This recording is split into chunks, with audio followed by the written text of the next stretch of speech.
दोस्तों, हम सभी कभी न कभी मरे हुए अपनों को सपने में देखते हैं। ऐसे में सवाल उठता है कि सपने में मृत लोगों को देखना शुभ है या अशुभ? मृत परिजन सपने में क्यों आते हैं? सपने में उनका आना क्या संकेत देता है? आइए इन सभी बातों को जानते हैं इस वीडियो में। दोस्तों, अगर सपने में मरे हुए लोग दिखाई देते हैं तो हमें बहुत ही महत्वपूर्ण संकेत मिलते हैं। दोस्तों, एक बार देवर्षि नारद यमराज से मिलने के लिए यमलोक जाते हैं। यमराज देवर्षि नारद का बड़े प्रेम से आदर एवं सत्कार करते हैं और उन्हें प्रणाम करते हुए पूछने लगते हैं, हे देवर्षि, यमपुरी में आपका स्वागत है।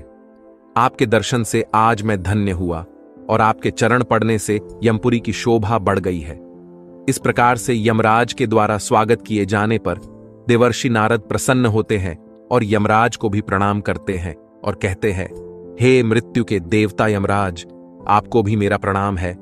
आपके आदर सत्कार से हम अत्यंत प्रसन्न हुए। फिर यमराज नारद जी से कहते हैं, हे देवर्षि, आज आपका यमलोक में आने का क्या प्रयोजन है? अवश्य ही कोई महत्वपूर्ण कार्य अथवा कोई महत्वपूर्ण समाचार लेकर आप आए होंगे, या फिर हमसे कोई भूल तो नहीं हुई है? कृपया बताइए, मैं आपकी क्या सेवा कर सकता हूं? तब देवर्षि नारद कहते हैं, हे धर्मराज, आप तो मृत्यु के तथा न्याय के देवता हैं। आप तीनों लोकों के सभी जीवित और मृत प्राणियों का लेखा जोखा रखते हैं। आपको समस्त चराचरों के भूत और भविष्य का भी ज्ञान है। इसीलिए मैं आपके पास कुछ शंका लेकर आया हूं, जिसे दूर करने की कृपा करें। फिर यमराज कहते हैं, हे देवर्षि, आप सत्य कहते हो। हम तीनों लोकों में निवास करने वाले सभी जीवित और मृत प्राणियों का लेखा जोखा अवश्य रखते हैं, किंतु आपके मन की बात जानना हमारे बस का नहीं है। आप तो तीनों लोकों की खबर रखते हैं। आप भगवान विष्णु के सबसे प्रिय भक्त हैं। आप समस्त शास्त्रों का भी ज्ञान रखते हैं। किंतु अगर आप मुझसे कुछ जानना चाहते हैं तो मैं अवश्य ही आपकी सहायता करूंगा। हे देवर्षि, आपकी जो भी शंका और प्रश्न है आप निसंकोच पूछ सकते हैं। मैं अपने सामर्थ्य के अनुसार उनका जवाब देने का प्रयास अवश्य ही करूंगा। देवर्षि नारद कहते हैं, हे यमराज, मैं पृथ्वी लोक का भ्रमण करके आया हूं। मैंने पिशाच, प्रेत, कूष्मांड, वेताल, पिशाचिनी आदि प्रकार की कई विचित्र चीजें देखी हैं जो जंगल में निवास करती है। इसके साथ ही मैंने देखा है ये सभी दुष्ट शक्तियां मनुष्यों को परेशान करती है, उन्हें दुख देती है। इसका क्या कारण है? ये सभी बुरी शक्तियां मनुष्यों को क्यों परेशान करती है? तथा मेरे मन में अन्य एक प्रश्न है कि मनुष्य कई बार सपने में अपने पूर्वजों को देखता है, तो इसका क्या अर्थ होता है? सपने में मरे हुए लोग दिखाई देने का क्या मतलब है? इससे मनुष्य को कौन से संकेत मिलते हैं? मैं समस्त मनुष्य जाति के कल्याण के लिए इन प्रश्नों के उत्तर जानने के लिए ही आपके पास आया हूं। नारद जी के प्रश्न सुनकर यमराज कहते हैं, हे देवर्षि, आपने समस्त मानव जाति के कल्याण के लिए उचित ही प्रश्न किए हैं। मैं आपको इन सभी प्रश्नों के उत्तर अवश्य देता हूं, किंतु उससे पहले मैं आपको एक अत्यंत पवित्र कथा सुनाता हूं। इस कथा में आपको सभी प्रश्नों के उत्तर मिल जाएंगे। आप इस कथा को ध्यान से अवश्य सुने। जो भी मनुष्य इस कथा का श्रवण करता है, मैं उसके 32 अपराध माफ करता हूं। तब नारद जी कहते हैं, हे धर्मराज, आप मुझे वह महान कथा सुनाइए, मैं इसे ध्यान से सुनूंगा। तो दोस्तों, फिर यमराज देवर्षि नारद को यह महान कथा सुनाते हैं।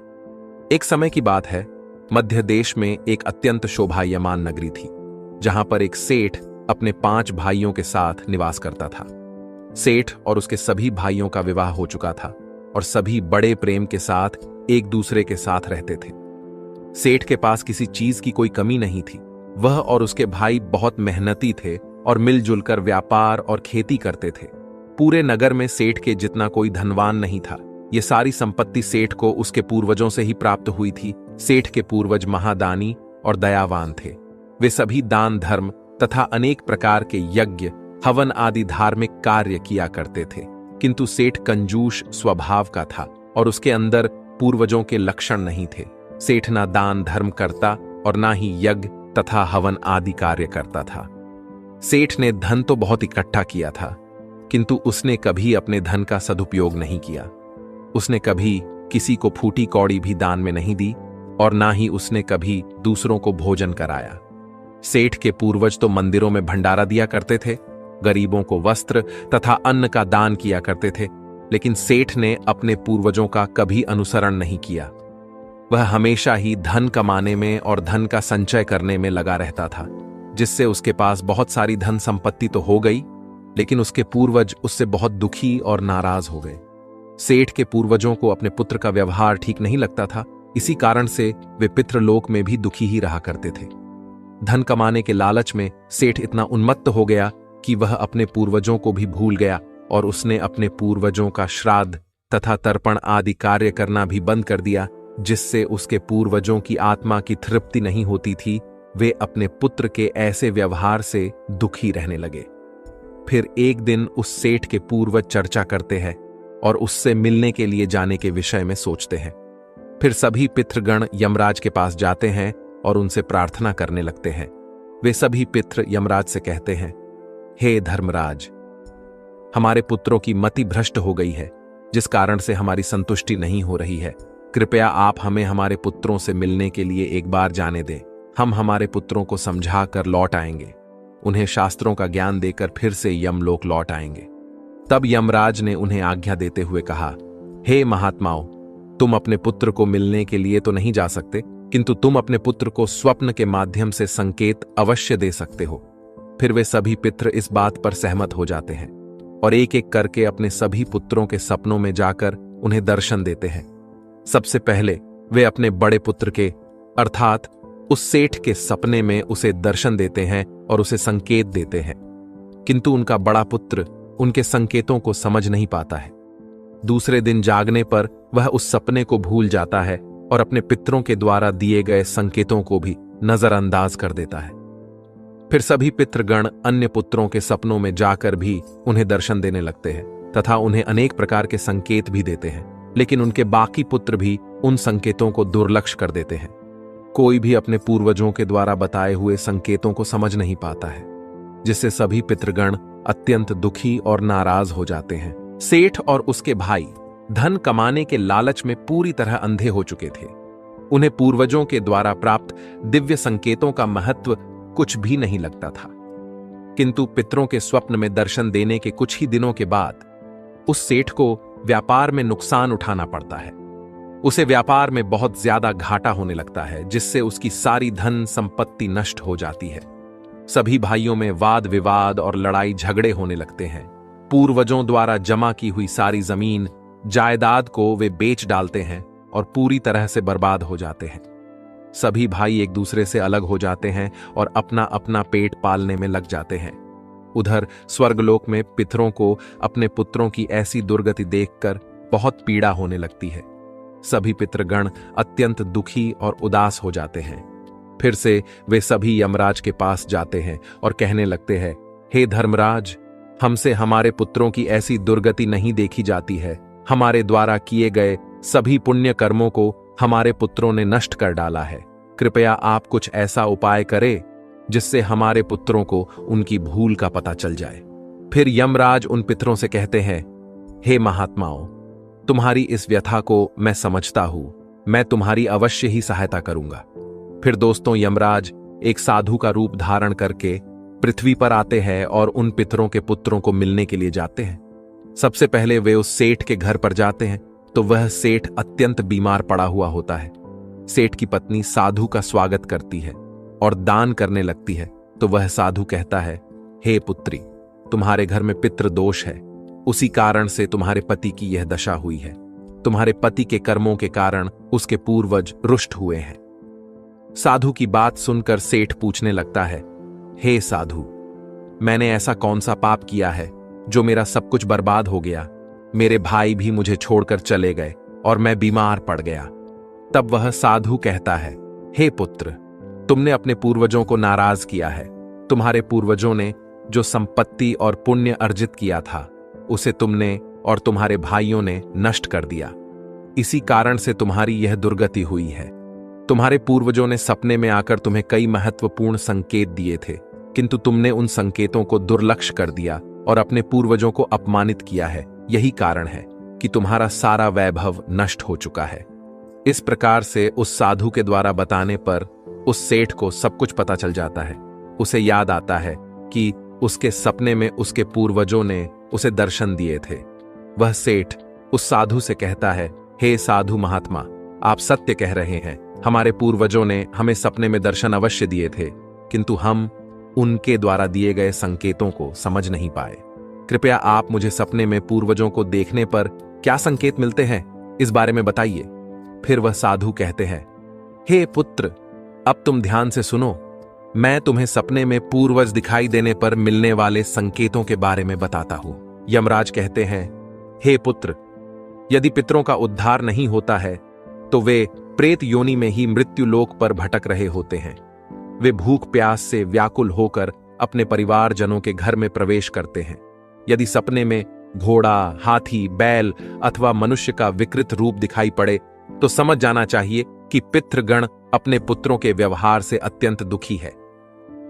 जो मनुष्य पशु पक्षियों को अन्न का दान नहीं करता है तो उसके पितृ अत्यंत दुखी होकर पशुओं का रूप धारण करके सपने में दर्शन देते हैं। यदि कोई ऐसा सपना आता है जिसमें कोई पशु अथवा जानवर मनुष्य की वाणी में बोलता हुआ दिखाई दे, अथवा कुत्ता, बैल, गाय आदि प्राणी मनुष्य की तरह बातें करते हुए दिखाई पड़ते हैं, तो इसका यह अर्थ होता है कि मनुष्य के पितृ उससे अत्यंत रुष्ट है। ऐसे मनुष्य को भविष्य में भयंकर अपमान का सामना करना पड़ सकता है। ऐसे मनुष्य के जीवन में क्लेश होता है। उसके भाई बंधु पशुओं की भांति युद्ध करने लगते हैं।